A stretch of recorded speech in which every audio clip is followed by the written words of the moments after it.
This video is for educational purposes only and not financial advice. Please consult your financial advisor before making any investment decisions. ये video सिर्फ educational purpose के लिए है। कोई भी decision लेने से पहले अपने फाइनेंशियल एडवाइजर से सलाह जरूर लें। नमस्ते दोस्तों, मैं हूं विक्रम और आप देख रहे हैं मार्केट टॉक्स विद विक्रम, जहां बात होती है पैसों की समझदारी की।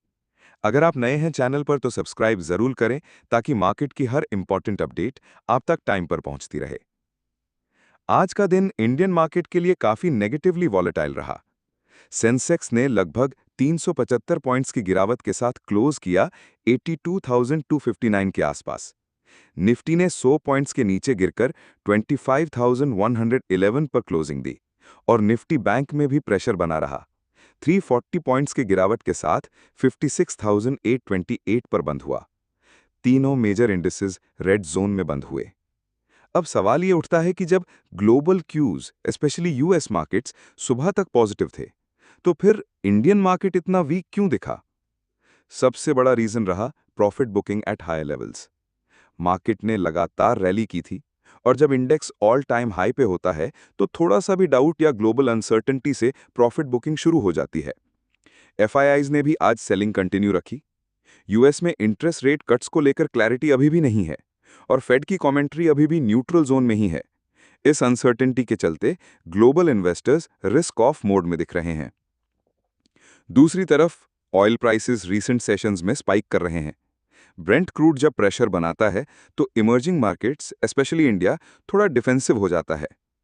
डोमेस्टिक साइड पर भी कोई स्ट्रांग पॉजिटिव ट्रिगर नहीं था। टेक्निकल चार्ट्स ओवरबॉट जोन में एंटर कर गए थे तो एक नेचुरल कूल ऑफ एक्सपेक्टेड था। टॉप गेनर्स की बात करें तो सोना बीएलडब्ल्यू प्रेसिजन फोर्जिंग्स लिमिटेड यानी सोना कॉम्स में 6.8% की जबरदस्त रैली देखने को मिली।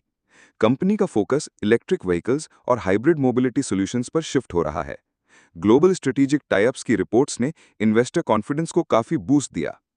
नुवामा वेल्थ में 4.19% का स्ट्रांग मूव आया। ब्रोकरेज और वेल्थ सेगमेंट में स्टेडी इनफ्लोज और इंप्रूविंग मार्जिन्स ने स्टॉक को सपोर्ट किया। प्रेस्टीज एस्टेट्स प्रोजेक्ट्स में 3.76% की तेजी देखने को मिली। साउथ इंडिया में रेजिडेंशियल डिमांड स्ट्रांग बनाई हुई है और कंपनी के प्री सेल्स डेटा और लग्जरी प्रोजेक्ट पाइपलाइन ने बज़ बनाया। यूपीएल में 3.6% का बाउंस बैक था। पिछले सेशंस में स्टॉक ओवरसोल्ड जोन में चला गया था और यहां से शॉर्ट कवरिंग के साइंस आए। एचडीएफसी एएमसी में 2.92% का गेन आया। अप्रैल जून क्वार्टर के नंबर्स स्ट्रांग रहे। नेट प्रॉफिट 748 करोड़ रुपीस था, जो पिछले साल के कंपैरिजन में 24% ज्यादा था। रेवेन्यू 968 करोड़ रुपीस यानी 25% का जंप। एक्सपेंसेस 215 करोड़ रुपीस के आसपास रहे।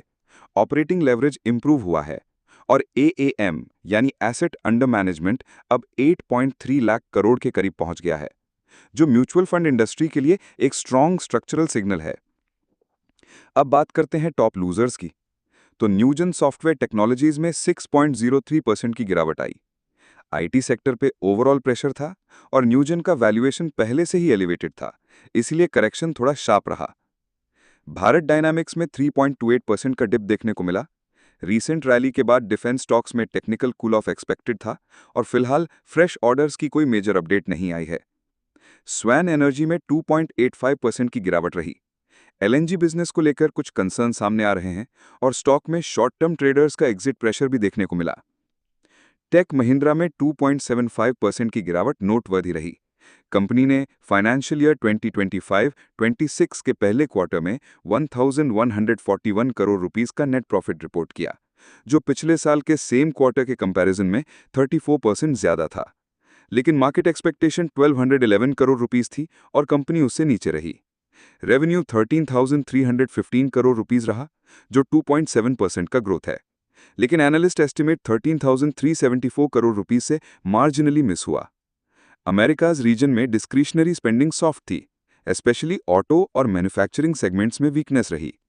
ओवरऑल रिजल्ट्स थोड़े ल्यूकवार्म लगे मार्केट को और इस वजह से स्टॉक में सेफ एग्जिट देखने को मिला, जो पूरे आईटी इंडेक्स को भी पुल डाउन करता दिखा। सेक्टर वाइज सेंटिमेंट की बात करें तो आईटी स्टॉक्स में ओवरऑल वीकनेस रही।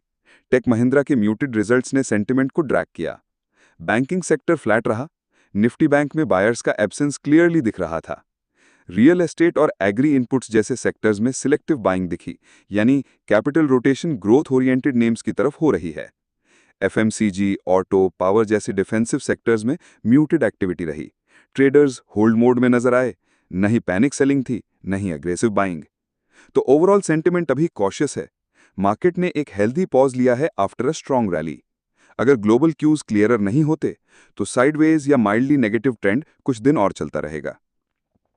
अगर आपको यह एनालिसिस यूजफुल लगा हो तो वीडियो को लाइक करें, शेयर करें दोस्तों के साथ, और मार्केट टॉक्स विद विक्रम को सब्सक्राइब करना ना भूलें।